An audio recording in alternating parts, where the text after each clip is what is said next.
Et salut à tous, c'est Zachem pour Entre Rollistes. Et aujourd'hui, on se retrouve à Octogone. Première journée d'Octogone sur le stand de Edge avec Stéphane. Salut Ouais, Stéphane, tu vas bien? ça va? Oui, oui. Ça fait toujours plaisir de comme te revoir depuis le Fige. Ouais, c'est On met toujours des les mêmes rituels. ensemble, c'est Ouais, fou un quand même, c'est rituel, ouais. rituel. Non, mais c'est parce que j'ai demandé que ce soit toi. Ouais, je sais. Je suis le Ok. seul qui passe mieux à la caméra. À part Ouais, aux en autres. plus, il y a un minimum, un standing, quoi. Ok. Allez, on y va, c'est parti. T'as quoi de beau à nous présenter du coup aujourd'hui sur ce stand de On a Edge? des Il y VO, a mais pas mal qui de vont choses. venir en Hein. VF aussi. Bon, il y a un supplément pour Genesis. Ok, Lui, il y a très très peu de chances qu'il sorte. C'est la fin, je dirais, du triptyque sur l'univers de Twilight Imperium d'accord. en anglais. On souhaitait le sortir, très très beau. Ok. Et la gamme Genesis en français marche pas tellement, C'est dommage parce que le peut-être. système est vraiment cool. Ouais. C'est Après, peut-être sur Drive-Thru, si un jour on a la volonté de le traduire, c'est pas impossible. On hésite, mais en tout cas, c'est prêt. ok. Voilà. Après, juste derrière, là, il est en train de le montrer, mais il va y avoir. Alors, en anglais, Children of the Five Winds, c'est sur la gamme de L5R. Et la version française est prévue, je dirais, pour le Fige 2026. Donc Cannes. février, Ouais, enfin fin février, fin mars. février L'année 2026 prochaine, ok. en français. C'est l'avant-dernier supplément normalement de la gamme, puisque après il y aura le supplément, on va dire, orienté vers le clan du Scorpion. Ok. Voilà. Et qui devrait sortir, lui, on va dire, courant de l'année prochaine en anglais. Et en français, encore un peu plus tard. Est-ce qu'on le sort avant le Fige 2027 ou on ne sait pas exactement, mais ouais, on avance. Du coup, la gamme va continuer d'être suivie derrière en VF. Alors, ça la y a pas VF, de on va souci. jusqu'au bout. On fait Ok. comme en anglais, on va jusqu'au bout de la gamme. Après, C'est une bonne nouvelle du coup pour ceux qui apprécient la gamme ouais. et qui la suivent. Après, on va voir. L'anneau unique, bon là c'est le gros morceau un peu. Voilà, parce c'est que, un petit peu la meilleure extension qui va sortir, là, la Moria en la français. Moria. Qui sort justement aujourd'hui. Aujourd'hui, ouais. Et C'est un peu. Alors, je sais même pas si c'est pas une avant-première aujourd'hui et puis qu'après ça ressort en magasin dans 15 jours. Je sais plus exactement. Moi j'avais compris que c'était aujourd'hui l'avant-première en Ouais. salon, il est Ouais. trouvable et après il sortira en boutique seulement après. Ouais, c'est ça, voilà. Donc il y en a quelques-uns ici. C'est magnifique. Hein. Assez joli. Alors l'autre actualité de la gamme, c'est Free League ou Free Aligan a sorti donc une nouvelle boîte d'initiation qui n'est pas sur le même format que celle qui a été proposée jusqu'à présent avec les Hobbits. Ok. Donc c'est alors c'est un format différent avec des standees, beaucoup moins de matériel. Donc Ok. ça va sortir aussi, c'est prêt. La traduction a été faite, on est parti en mise en page. Il y a actuellement envoyé en production le prochain supplément après la Moria qui est le Royaume des Trois Anneaux. C'est Realm of the Three Rings en anglais. À chaque fois, je galère dans la traduction parce que je ne l'ai pas retenu. Ouais, sorti aussi certainement pour le Fige. Ah donc de cette année, bonne nouvelle. Du coup aussi des nouveautés pour Voilà. qu'on viendra voir du coup sur le salon. Exactement. Et alors, c'est l'information qu'on n'avait pas forcément donnée au Fige, mais on a réussi à obtenir le droit de commercialiser un set 2D pour l'anneau unique pour le marché francophone, qui sera beaucoup moins cher que ce que proposait Free Aligan. Ok. C'est-à-dire qu'au lieu d'être à 19,46 € plus les frais de port, on espère l'avoir à moins de 15 € en France. C'est cool. Avec, voilà. Et c'est différent de ceux de la boîte d'initiation, on est d'accord. Hein, c'est un autre design. C'est le design qu'on a, nous, dans la boîte qu'on a faite, nous. Ceux de la boîte d'origine, la voilà. première version sortie. Ouais. Avant parce qu'on Avec rappelle un que la boîte, la nouvelle révision est sortie Octogone l'année dernière, si je dis pas de bêtises. Non, il y a 2 ans. 2 ans déjà. 3 ans. Quand on l'avait vu, que tu nous l'avais présenté. Ouais, je crois que c'est il y a 3 ans, parce que j'en ai raté un au milieu. 1, 2, 3, ouais, c'est il y a 3 ans. Ok. Il y a 3 ans, oui. Et du coup, il y avait énormément de petits ajouts. Il n'y avait pas de grosse refonte en soi des suppléments, etc. C'était surtout revue de la boîte et il y avait les dés qui avaient changé. Il y avait vraiment des petits éléments qui avaient été rajoutés, dont notamment, si je dis pas de bêtises, à l'intérieur aussi. L'année dernière, je vous ai présenté le nouveau design qu'on avait repackagé. C'était ça avec à l'intérieur tout le. Exactement. Et le nouveau set de dés qui est différent de l'ancien. Ça, c'est l'ancien. Qui était plus blanc, si je dis pas de bêtises, blanc et rouge ça. que. Le nouveau, il est, on a mis des liserés, le nouveau, il est sur les tables là. Ça, sur la gamme de l'anneau unique, ouais, je pense qu'on est bon. Qu'est-ce qu'il y a alors?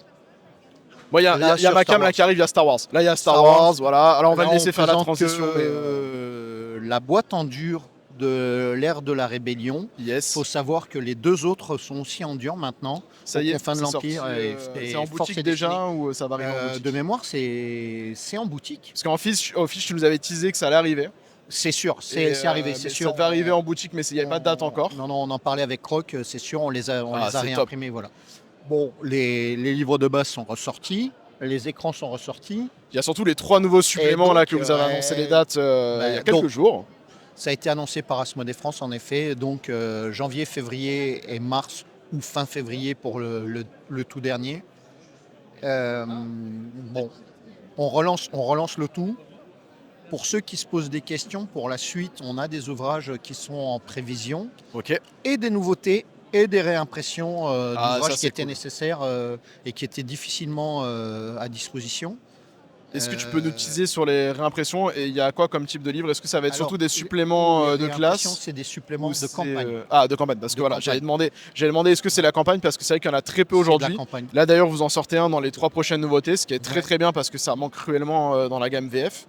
Donc vraiment cette volonté Ouais. de ressortir les suppléments de campagne. On ressort. Alors oui, en priorité, on a remis les suppléments de campagne parce que. C'est ce qui Et manquait. puis après, on va tout ressortir petit à petit. Mais on continue les traductions puisqu'on en a encore qui sont en cours sur la gamme Communo 3, donc Star Wars, le jeu de rôle,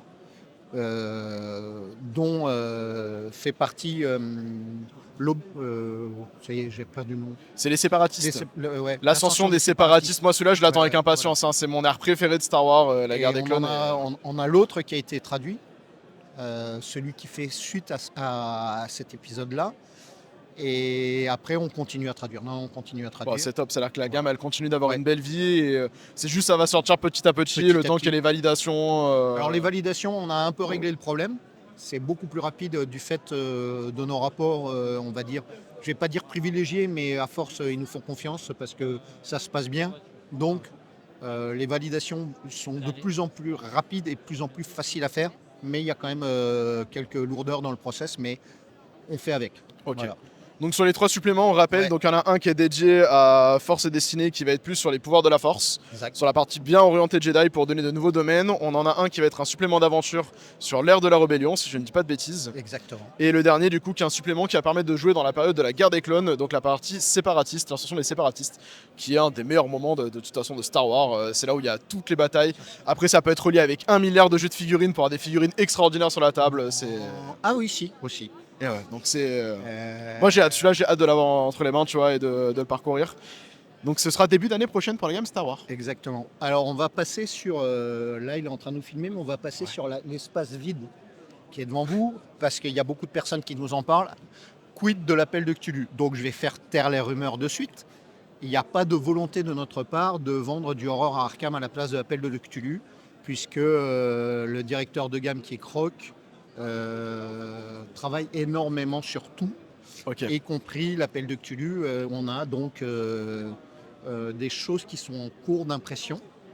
On peut dire qu'il y a le supplément Arkham. Alors, Il y a le supplément Arkham pour l'appel de Cthulhu, Mike. Voilà, c'est pour toi qui ça. va sortir. On t'invoque, il y a Voilà. le supplément Arkham. Qui va sortir. J'ai été invoqué par les ténèbres. Bonjour, enchanté. Bonjour, enchanté. Je Ravi. suis venu pour dévorer le monde. Non, je disais, on en parle parce qu'il y a des gens qui pensent que la gamme Horror Arkham est là pour remplacer l'appel de Cthulhu. Non, non. Donc, Non, on pas a du tout. le supplément Arkham qui a été fini, qui est géré par Croc et qui est envoyé en impression. Il y a aussi le recueil de conseils à l'usage du gardien qui est aussi dans la liste. Il y a Cthulhu Dark Ages, Ouais. le supplément donc, qui se passe un peu dans le passé. Et il y a dans la ligne éditoriale de l'appel de Cthulhu, il y a 5 ou 6 suppléments qui sont aussi en finalisation, qui vont arriver. Mais pour l'instant, on n'a pas de date. Parce que c'est vrai que le dernier Alors, supplément Cthulhu, il remonte à il remonte à 2024. loin, mais je pense que si tout se passe bien, je dis bien si tout se passe bien, parce que alors là c'est vraiment un... Si les planètes sont alignées. Mais alors, Ouais, dans Cthulhu, une quand gestion. les planètes s'alignent, c'est... Non, c'est une gestion de planning, de production. Arkham pourrait, avec de la chance, être disponible pour le Fige. Ah, ok. Voilà. Donc Arkham, aux alentours du mois de février, ce serait bien. Et je dis bien pour le coup- Arkham pour l'appel de Cthulhu. Oui, l'Arkham Voilà. pour l'appel de Cthulhu. Oui, le C'est- supplément Arkham qui Tout à fait. a l'air assez fou d'ailleurs, et que j'attends beaucoup. Et après, il y a le Maleos Monstrorum 1 et 2. On travaille aussi, parce qu'on l'a fait en version espagnole, sur des grosses campagnes mythiques. Orient Express, Naratotep, Des etc. choses comme ça. Des choses, les grosses campagnes de Cthulhu peut-être. Ouais. Donc là, on revient directement, c'est parce que je voulais faire un petit peu la transition sur Horreur à Arkham. Horreur Oui. Arkham. Donc pour l'instant, Donc, ce qui est sorti, c'est la boîte d'initiation qui est ici. Le livre de base, ça doit être celui-là, je pense. Ouais, Oui, c'est c'est ça. celui-là. Alors Le ça, manuel essentiel. c'est Alors, le prochain. la boîte de campagne, mais le prochain, c'est le recueil de scénarios qui est juste là. Exactement. C'est Mystère à Arkham, Ouais, donc en recueil français. de 3 scénarios. Oui. Qui est prévu, lui. Avec une map à l'intérieur aussi. Il y a même 2 maps. Deux de maps. mémoire.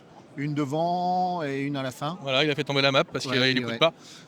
Alors ouais, à mon avis, il y a ces 2 maps recto verso, puisqu'il y a 3 scénarios, il y a une map par scénario, plus la ville d'Arkham, qui doit être au recto de la 2e map. Donc on a la map de la ville d'Arkham. Ouais. Magnifique. Alors la map de la ville d'Arkham, à savoir que elle a été travaillée avec les autres jeux sur la licence Horror Arkham. Oui, c'est une map cohérente C'est une par map rapport cohérente, voilà. au jeu de cartes, par rapport au jeu de plateau. Et, ouais. Ouais.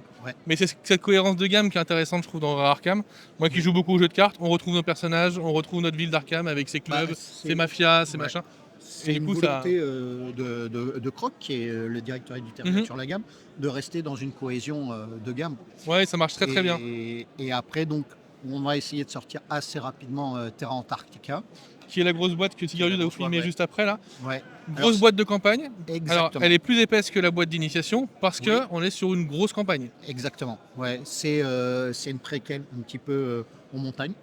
Alors, Vous verrez. si j'ai bien suivi, C'est pas- on est même sur une campagne qui se rattache à une autre campagne d'un autre jeu, Exactement. Toulouse, mais Ouais. pas Horror Arkham. Et ça, pour le coup, c'est assez fort. Ouais. Parce qu'on est sur une sorte de allons voir ce qui reste de la campagne que vous avez jouée il y a 20 ans. En fait, c'est un petit peu. C'est un échange de bons procédés, puisqu'on travaille quand même Oui. avec alors, j'allais dire nos amis de Chaosium. Si, c'est ça, c'est les amis de Chaosium. Donc, voilà. Et puis après, une fois que vous aurez bien peaufiné et bien travaillé sur la campagne en boîte, il y a. Kingsport. Alors, Kingsport, c'est un setting, c'est le premier parce que Arkham Mystery, donc les mystères d'Arkham, c'est un peu particulier. À chaque fois qu'on va proposer un setting, il va y avoir la présentation de la ville. Puis après, les scénarios, comme Mystère Arkham, Comme Mystère Arkham. il va y avoir Kingsport, il va y avoir les mystères de Kingsport. Un recueil de scénar Voilà, sur un Kingsport. record de scénar. Peut-être Et plus à accès chaque fois, concret du c'est- rêve, etc. Voilà. Du coup. Oh, oui, on suppose. Mais à chaque fois, c'est une ville, les scénarios, une ville, les scénarios. Et après, on revient sur des boîtes. Il y a toujours des boîtes qui viennent s'intercaler. Donc ce qui est intéressant, c'est qu'on a comme une gamme où là n'est pas sorti encore le premier recueil de scénar, la boîte de campagne, le premier setting donc sur Ouais. Kingsport. Donc c'est une gamme qui en Ah, VO est oui. très bien. Quoi. Et oui, sachant qu'en anglais, on a déjà on a le prochain supplément, donc que le recueil de scénarios est prêt. Il est en impression de mémoire. Oui, c'est sûr même. On a une nouvelle boîte qui est en préparation. On a un autre supplément qui est en préparation. Donc une nouvelle boîte de campagne derrière Terra Antarctica. Alors, une nouvelle boîte. Nouvelle boîte. Oh, On n'en dira pas plus, une nouvelle boîte. Et non, on travaille sur pas mal de choses. Disons que la gamme n'est pas prête de s'arrêter. Et ça nous a pris du temps. C'est aussi peut-être pour ça qu'on a mis un petit peu moins d'énergie de l'autre côté, parce qu'on est, je le rappelle chaque année, à chaque fois qu'on se voit, on a une petite équipe et qu'on ne peut pas se diversifier. oui, c'est clair. On arrive malgré tout à essayer de faire en sorte qu'on sorte des choses. Alors peut-être pas au rythme où les joueurs le voudraient, mais on veut aussi proposer des belles choses. Après en tant que joueur, on est toujours impatient de toute Voilà. façon. Ouais. Par contre, quand on voit la boîte, le matos qu'il y a dedans et la qualité du matos, enfin, je rappelle que ces fiches là qu'on a déjà dans la boîte d'initiation, mais ces fiches de monstres là, Ouais. j'essaie de les montrer parce que le mec qui tient la caméra ne regarde même pas. Ces fiches de monstres là, quand on est MJ, sincèrement, c'est du bonheur. C'est du bonheur. Alors, Et tout le matos qu'il y a dans cette boîte là, ouais. c'est il y a les- pour le il y coup a- en termes de il y a les- qualité. Il y a les 3 livrets, il y a toujours les personnages prétirés, il y a des maps, Il y a des maps il y a qui sont beaucoup, ici. beaucoup de tokens. Il y a, ouais, Et il y a des dés supplémentaires. des dés de givre, des bleus en tout cas. On voulait avoir des dés qui soient au niveau de la colorimétrie, qui soient proches de la thématique. Alors est-ce qu'il y a une mécanique particulière ou pas par rapport à ça Non, c'est juste des dés. C'est juste pour faire joli. Ça tombe bien Et parce que on les dés, travaille. il en faut quand même des brouettes entières pour jouer à Alors, Arkham. Justement, c'est une information, on va pas dire en avant-première, mais presque. On s'est rendu compte que c'est compliqué de mettre, à la limite, de mettre 40 ou 50 dés dans une boîte. Pourtant, c'est ce qu'il faudrait quand on a un maître de jeu et Et 4-5 joueurs, Ouais. on va dire. Donc, on a réfléchi au sein du studio sur une présentation qui nous permet de garder le nombre de dés qui est proposé actuellement, mais on va changer un petit peu, je dirais, dans les réimpressions, les pions, Les pions de pour manière à ce que, en fait, avec moins de dés, on a exactement la même expérience de jeu, sans que les joueurs soient frustrés parce qu'ils n'ont pas tous les dés. Mais on veut conserver aussi les dés à l'intérieur de la boîte. Ça nous paraît Parce que nécessaire. C'est vrai que pour l'instant, quand on joue à 4, on va chercher le Monopoly, la bonne paye, on prend tout ce qui tombe, Et on là, prend tous les dés qu'on trouve. Et là, on a trouvé le compromis idéal. 24 dés, c'est plus que largement suffisant, peut-être un petit peu moins, mais ce sera juste à intégrer. C'est une explication sur la gestion du nombre de dés. Ok. C'est Parce que apprend. dans la boîte d'initiation, déjà, on avait les tokens. 12 et 12, ouais. Les tokens pour remplacer les dés à certains moments Ouais. si jamais on n'en avait pas le nombre. Mais on a même modifié le recto de certains pions de manière à ce qu'on dise ça, c'est des dés qui te restent ou ça, t'en as plus. Ok. C'est-à-dire que vraiment, il y a une phase visible Ouais, qui permet de dire j'ai un dé Qui disponible. permet de compter les Voilà. dés et les Et puis on dépolis. les enlève et à chaque fois qu'on enlève un dé, voilà. Et pareil, le dé de folie qu'on rajoute, qu'on vient rajouter, c'est assez simple. Ça tient sur une page recto-verso et ça permet d'améliorer encore, je dirais, la prise en main du jeu. Ouais, la prise en main, l'expérience de jeu. Ouais. Ok. Bon, bah, en tout cas, une belle gamme qui se développe. On espère que ça arrive en France très très bientôt. On a une idée à peu près. Alors, je crois que c'est début 2026 pour le recueil de scénarios. Ouais, début 2026, le temps de produire, bah ça c'est. Et Si on Antarctica. pouvait l'avoir, je dirais mi-2026, ce serait idéal. J'aimerais J'aimerais. l'avoir en fin mars 2026, mais ça fait un peu tôt. Ça me fait un peu tôt. Ça me fait un peu tôt parce que ouais, vous vous doutez bien que ça c'est quand même un produit qu'on ne peut pas faire en Europe. Oui, bah oui. Donc il y a le temps de transport, temps de fabrication, temps de transport. Ouais, Et ça suit son chemin. Et puis après, alors c'est pareil. Alors je vais peut-être. Alors je ne veux pas faire ma pleureuse parce que c'est pas ça, mais je vais expliquer aux gens qui nous suivent. Là, on est sur un salon français, mais il faut savoir que le studio, il est à l'international. C'est un peu ce que j'explique à chaque fois. Donc là, on ne va pas parler, mais vous avez vu certains produits en anglais. On travaille sur d'autres produits en anglais et malheureusement et heureusement, ça nous prend de la ressource. Ça nous prend du temps. On n'est pas... je ne veux pas dire... c'est une carte d'excuse pour dire on travaille un peu moins, mais on travaille à des rythmes différents. Il faut qu'on reprenne notre rythme de croisière, je dirais. On travaille pour chaque langue. Et c'est vrai qu'à un moment donné, ça s'est un peu emballé. Et que là, bon, on arrive à reprendre du rythme, à se dire, OK, on développe ça, on retravaille sur ça, on développe ça, on retravaille sur ça. C'est ça qui est important à dire aussi, c'est que même s'il y a des gros jeux qui sortent, des grosses licences, on a l'impression que c'est une boîte énorme, et en fait les équipes elles sont pas si énormes que ça en vrai. Les équipes de Edge, c'est vraiment c'est très très très petit, contrairement à ce qu'on pourrait même voir dans notre boîte d'édition de jeux. Donc on fait au mieux.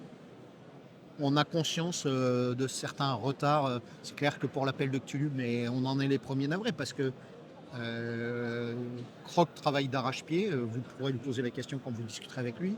Et on aimerait que ça sorte un peu plus vite, mais nos équipes sont vraiment à fond sur pas mal de choses. Et là, le français revient sur le devant de la scène, je dirais, dans la rotation. Parce qu'on a l'espagnol, on a de l'italien, on a de l'allemand, on a d'autres langues dont on parlera moins parce qu'elles sont moins proches de nous, mais c'est vrai que c'est un peu plus compliqué. Voilà. Ouais, puis le but c'est pas de cramer tout le monde et que ce soit compliqué quoi. Au bout d'un moment, il faut que la boîte elle tourne sur le long terme, et pour le long terme, il faut prendre soin des gens. Mais on y arrive là, vous voyez, Star Wars, ça a mis du temps, mais on l'avait dit, on y arrive. Alors,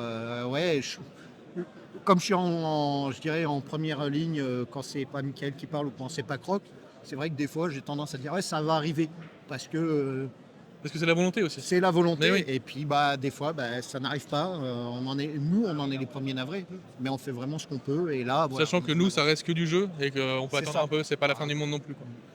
Mais je comprends qu'il y ait des passionnés. Moi-même je suis passionné, moi-même j'ai envie que ça sorte. J'ai l'avantage de tricher parce que je peux récupérer des exemplaires au travail en anglais et que donc j'ai les produits en avance, mais je joue pas forcément avec des gens qui sont hyper à l'aise avec l'anglais. Et j'attends avec impatience aussi que la VF sorte, alors que moi je suis en interne. Voilà. Bon. Pour moi c'est bon. Merci beaucoup Stéphane. Est-ce que vous voulez passer Merci En beaucoup direct. Stéphane. Est-ce que vous voulez passer en direct avec mon collègue talentueux? Oui, on va faire une deuxième vidéo, je pense, ce sera pour ça. Talentueux. Il est pas là? Si elle est pas là. Monsieur, il est là, il est là. Ah, c'est tout léger. Eh oui, sous léger. En fait, c'est pas des vrais micros. Mais non, pas du Non, tout. Si, c'est des vrais Fais micros. semblant Non, d'enregistrer. c'est vrai. Mais par contre, il faut vraiment les mettre, sinon on t'entend pas. C'est des vrais micros. Oui, c'est des vrais micros. J'ai parlé dedans. En fait, attention, magie. Mais non, magie, c'est de l'impression regarde. 3D. En fait, derrière, il y a ces micros-là. Ah oui, Les mais micros Rode. ça, c'est de l'impression 3D, ça. Oui, c'est la présence 3D. Ça va, Croc? Oui, ça va. Comment se passe le début de salon? Ah bah, y a personne, enfin, y a pas grand monde. Donc c'est agréable, du coup. Bah non. Bah non, quitte à se faire chier à venir à Lyon autant qu'il y a du monde, quoi. Autant que ça brasse Tu des vois, gens. enfin, Villeurbanne, tu vas pas pour visiter, hein, donc... On a fait le tour avec Stéphane, du coup, Oui. des différentes gammes, là, Ah bah, notamment d'Aura Arkham Ouais. et de ses 4 suppléments et de la gamme qui arrive, de Cthulhu qui va arriver, etc. T'en es où, toi, à ce niveau-là? Au niveau du jeu d'Aura Arkham, il te plaît le jeu ou pas? Ah bah... Tel que tu l'as sorti? Oui, tel que je l'ai sorti, il me plaît bien. Il faut bien comprendre que c'est écrit par des Américains. Enfin, c'est moi qui les fouette, mais c'est quand même les Américains qui écrivent. Et puis, c'est aussi pour un public américain. Donc, c'est un peu plus d'action que. Mais, oui. mais tant mieux que la Mais Call of après, Duty, vu qu'on fait les deux. Et Mm. parce que j'entends plein de gens qui disent ouais, il y a trop d'action, il y a trop de machin. En fait, c'est le but. Hein, Et puis c'est le but de la licence d'Aura Arkham. c'est le parce but que de la licence. c'est cohérent avec ce qui est fait à côté au niveau Ouais, jeu de cartes et jeu de plateau. hein. On essaye même d'aller un petit peu plus loin au moins que le jeu de cartes. C'est surtout le jeu de cartes que je connais. Moi aussi. Voilà. Les autres, si je connaissais les demeures de l'épouvante avant qu'il y ait la version avec l'appli. Mais donc voilà. Et donc il faut bien que les gens sachent que bon, bah, va y avoir de la bagarre généralement. Bah, de toute façon, il y a toujours un moment où on va se retrouver à tirer sur des créatures dans le ciel ou à balancer des bâtons de dynamite. C'est le principe d'Horror Arkham. Et pour le coup, ce qui est intéressant avec la gamme, c'est que l'univers il est vraiment respecté. Il y a des personnages qui reviennent. La ville d'Arkham qui revient, on la reconnaît. On reconnaît ses clubs, ses mafias, son lore. Donc il y a une vraie cohérence là-dessus. Mais ça met pas de côté la gamme de Cthulhu de toute façon. Parce qu'on est quand même sur deux jeux qui ont Tout à un fait, esprit ouais. extrêmement Ouais, différent. Oui, tout à fait. Et Cthulhu, du coup, on en est où sur le développement de la licence? Alors, le truc, c'est que moi, j'ai souvent énormément d'avance par rapport à ce qui est là, Mhm. et même énormément d'avance sur ce qui est en vente. En fait, malgré tout, une fois que j'ai envoyé le produit à l'imprimeur, je sais même pas si c'est en vente. Si je reçois des proofs qui me disent si les jeux sont sortis Mhm. ou pas, mais voilà. Je sais que moi, je suis en train de travailler. Là, en ce moment, je suis en train de travailler sur le Malleus Monstrum tome 1, Ouais. mais sachant que depuis, j'ai aussi fait l'Orient Express, j'ai énormément de Dark Ages, j'ai fait énormément de produits Il y a le supplément avant. Arkham aussi pour Call of Et, Duty qui va je arriver. crois qu'il était sorti. Non, il n'est pas encore sorti. Celui-là, j'y ai laissé ma vie. Hein. Mais moi, j'attends avec impatience. C'était extrêmement difficile. Hein. Mais Le nombre de glossaires, d'index, d'adresses, de noms propres, de trucs, ça a été... je pense que c'est un des produits les plus complexes sur lesquels j'ai travaillé depuis que je fais du jeu de rôle. à ce point-là, du coup, Ouais, c'était très très difficile.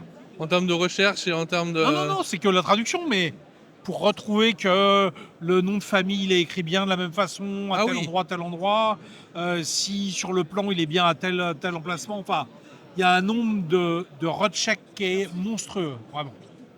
C'est, je pense, peut-être des centaines de PNJ, peut-être un petit millier, quoi, un truc dans ce genre.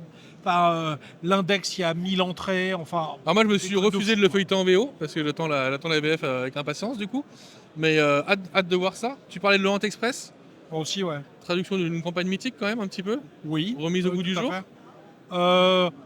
Oui, un petit peu, mais c'est vrai que c'est là on suit ce que fait Chaosium avec la 7e édition, donc voilà. En tout cas, ça fait plaisir parce que c'est vrai que ça fait un petit moment qu'on a l'impression que le Call of Cthulhu, le classique, le pilier, ça ronronne un petit peu et Ça ronronne en France ou en ce qu'ils France, font eux en France, Ouais, parce que mais- là-bas, elle est sortie et c'est vrai Mais qu'elle a parce continué, quoi. que Arkham m'a pris pratiquement un an, quoi. Enfin un an à plein temps, mais ça m'a pris énormément de temps et c'est ça qui a un peu aussi tout bloqué, quoi. Ouais, puis sans doute avec la qualité derrière et que ce soit cohérent et que ça tienne la route, au bout d'un moment, il faut mettre le temps, quoi. Donc, Donc c'est mon boulot. Mais les gens, ils s'en foutent, ils ont bien raison. Ils sont. Oui, bah, voilà, donc. après, s'ils voient c'est que le bouquin il est pas au rayon. Le fait que je travaille, ils vont dire bah ouais, c'est ton boulot, donc on s'en fout. Hein. Ils ont bien raison.